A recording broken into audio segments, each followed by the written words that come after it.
a dream venue that you would like to play? I've never even been to MSG, but it was such a childhood iconic venue. It's like the most iconic stadium in my head. Yeah. So Madison Square Garden, I think, is the one. I was obsessed with the Never Say Never documentary, Okay. Bieber documentary when I was a kid, and I didn't let anybody know that because I was a boy and I was like, I can't like Justin Bieber, just fucking whatever. Yeah. And I was like 11, 12. And yeah, that whole documentary is centered around him playing Madison Square Garden when he's like 16 or something. Yeah. Uh, yeah, and that definitely solidified that being like the pinnacle of success. Yeah, for sure. And I mean, I feel like that like era of just like seeing like all these like young artists like blowing up and stuff like that. I mean, it's definitely like a really cool thing to like grow up with and then to be having a similar experience yourself, obviously, like as you're like working in the music industry and Yeah, releasing your stuff. basically Justin Bieber, Basically. right there. I think minus the bowl cut, about that. Yeah, minus a lot of things actually. Minus the bulk, minus the immediate overnight success, minus all of it. You went to USC, correct? For I a sure period of time. did. Did Yeah. was there anything that you found helpful about having experienced the college life and the program that you studied and then being able to do music after that? Um, I actually found that the lack of college experience that I had was most useful. Like my first year of college, I lived in the back of my truck because I couldn't afford rent. I couldn't like afford an apartment. And so I worked two jobs, saving up money, and then moved to LA. I deferred from USC for my first year, so I just went to community college and lived in the back of my truck Okay. um, for my first year, and that's when I started playing guitar. Hmm. Because I was bored, and then I went to USC in my second year, deferred for my first, went for my second. I was studying aerospace engineering in school, and so I went to Viterbi, like the School of Engineering at USC, and continued to play guitar on the side and just fell in love with that. And it felt like it was maybe the first decision in my life that I had made for myself. Like I was studying engineering because it was like I had a single mom and I wanted to impress her, and I was the first kid in my family to go to college, and so I wanted Yeah. to like maybe prove my worthiness of some kind.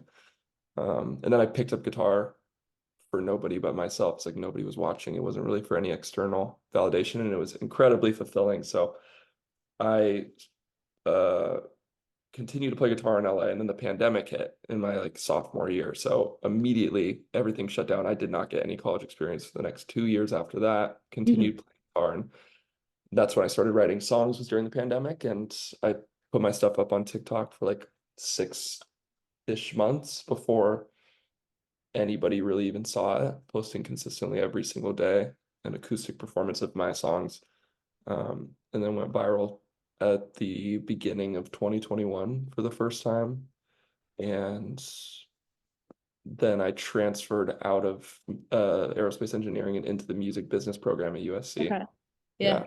That's a 4-year program, but I did it in a year because I just like fucking sped through the whole thing and I didn't really go to class.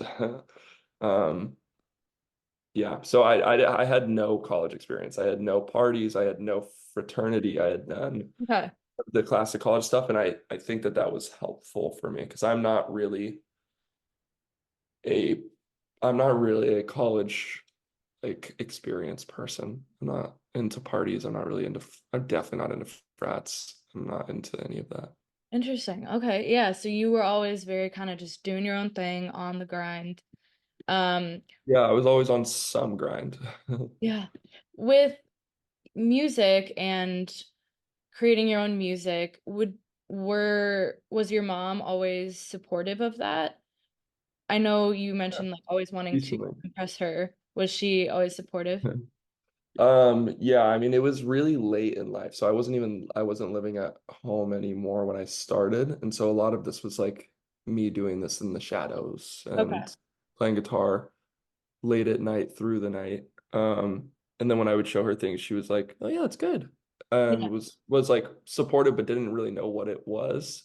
Hmm. Um, and then when I like wanted to suddenly stop being an engineer for this thing, I think it probably hit her, it was like a slap in the face because she was just like, "What do you mean? This like little thing you do occasionally after school?" And I was like, "It's Hmm. not as occasional as I said it was. Like I've been Yeah. playing for 6 hours a day every day for the last like 4 months, and Right.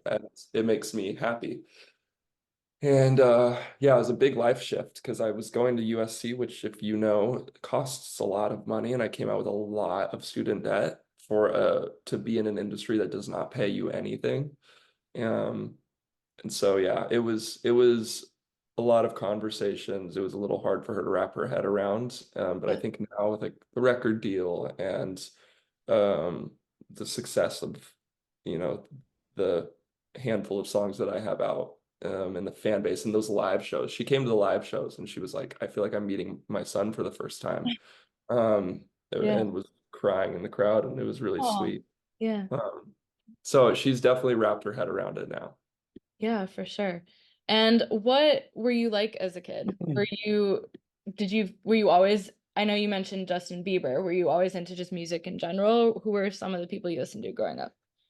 I wasn't really into music, honestly. I was actually just an attention whore. And so I would do anything for the occasional glance or giggle or something. Like Okay. having a single mom and a little brother meant that, you know, she was working a lot.